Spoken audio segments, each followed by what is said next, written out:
The preparation of this journey was made at the house of حضرت ابو بکر صدیق رضی اللہ تعالیٰ عنہ. اچھا اسٹوڈنٹ آپ یہ ذہن میں رکھیں کہ انہو جو ہوتا ہے وہ مردوں کے لیے، صحابہ جو ہیں وہ فیمیل صحابہ کے لیے استعمال کرتے ہیں انہو، اور انہا جو ہوتا ہے وہ ہم فیمیلز کے لیے یوز کرتے ہیں. مطلب عورتوں کے لیے انہا اور مردوں کے لیے انہو یوز ہوتا ہے. ٹھیک ہے، یہ ہو اور ہا جو ہے وہ گرامر کی روح سے مرد اور عورت کے لیے استعمال ہوتے ہیں respectively. Number preparation for this journey, اس سفر کی جو تیاریاں تھیں وہ کہاں پر کی گئیں؟ حضرت ابوبکر صدیق رضی اللہ تعالیٰ عنہ کے گھر پر. حضرت اسماء رضی اللہ تعالیٰ عنہا rendered useful services in this regard. اچھا جی، حضرت اسماء نے اس سلسلے میں کیا کیا؟ بہت زیادہ خدمات انجام دیں. اپنی تمام خدمات جو ہے وہ اس سلسلے میں ان کے ساتھ تھیں. She prepared food for this journey, انہوں نے کیا کیا؟ کھانا تیار کیا ان کے سفر کے لیے. She tied the food on the camel bag with her own belt as nothing else could be found. انہوں نے اپنا جو کھانا بنایا وہ کہاں باندھ دیا؟ کیمل، اونٹ کی کمر کے اوپر. کس کے ساتھ باندھا؟ اپنی جو ان کے کمر باندھتے جا کے ان کی بیلٹ باندھتے تھے کپڑوں کے ساتھ، اس کے ساتھ، کیونکہ ان کو اس کے علاوہ کچھ اور ملا ہی نہیں کہ وہ کس سے باندھیں. For this service she was given the title of ذات الناطقین بائی دا رسول صلی اللہ علیہ وسلم. یہ جو خدمت انہوں نے نبی صلی اللہ علیہ وسلم کی اپنے سامان باندھ کر لے کے جانے میں، نبی صلی اللہ علیہ وسلم نے ان کو کیا کیا؟ چادر کے 2 پلڑوں والی یا ذات الناطقین کا، مطلب جنہوں نے اپنی چادر کے ساتھ یا اپنے بیلٹ کے ساتھ جو ہے وہ اس کو باندھ دیا، تو اس کی وجہ سے انہوں نے ذات الناطقین کا نام دیا. اردو میں اگر اس کا میننگ لکھنا چاہیں تو وہ بنتا ہے چادر کے 2 پلڑوں والی. ٹھیک ہے، اسما کا ذکر اگر آئے تو ذات الناطقین کا مطلب ہوگا وہ عورت جس نے اپنی بیلٹ کے ساتھ یا اپنی چادر کے ساتھ کیا کر دیا؟ ان کے سامان کو، کھانے کو باندھ کر دیا تاکہ وہ راستے میں آرام سے اپنا سفر جاری رکھ سکیں کھا پی کے. یس، اس کا پوائنٹ نمبر 3 ہے during the perilous journey it was very difficult for anyone to supply food to Hazrat Muhammad صلی اللہ علیہ وسلم. اس پرخطر، پیریلس کا مطلب پرخطر، بہت ہی خطرناک سفر تھا کہ سب سردار پیچھے لگے تھے، ایون کہ وہ لوگ کیا کر رہے تھے؟ ان کی جان کے پیچھے پڑ گئے تھے کہ زندہ یا مردہ ان کو انعامات دینے کے لیے تیار ہو گئے تھے. اچھا، اس خطرناک سفر کے لیے کہ بہت مشکل تھا کسی کے لیے کہ وہ خوراک پہنچ جاتا حضرت محمد صلی اللہ علیہ وسلم کو. Situation was so delicate that the slightest mistake could have endangered life of the رسول صلی اللہ علیہ وسلم. اب یہ صورتحال بہت ہی نازک تھی، بہت ہی اتنی خطرے میں ڈالنے والی جان کی تھی کہ اگر ایک ہلکی سی بھی کوئی مسٹیک کر دیتا تو نبی صلی اللہ علیہ وسلم کی زندگی کو خطرہ ہو سکتا تھا. دا ڈاٹر آف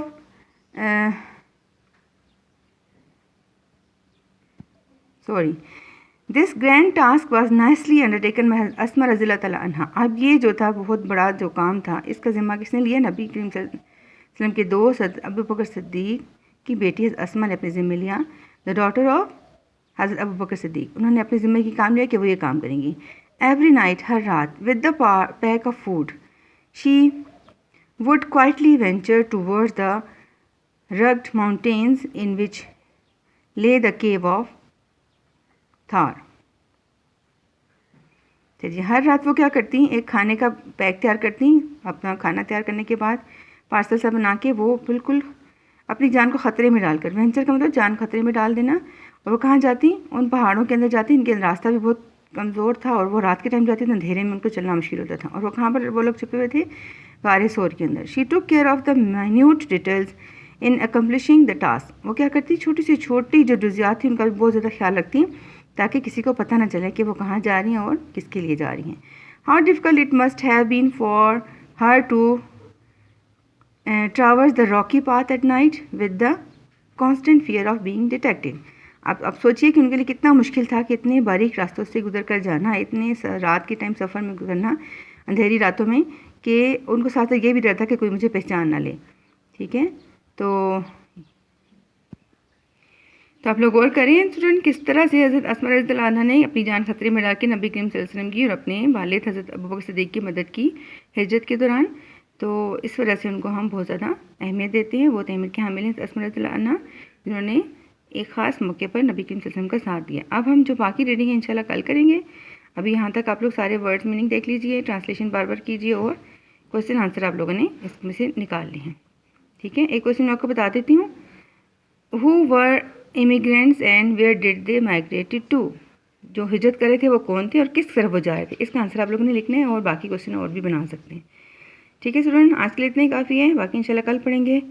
اللہ حافظ.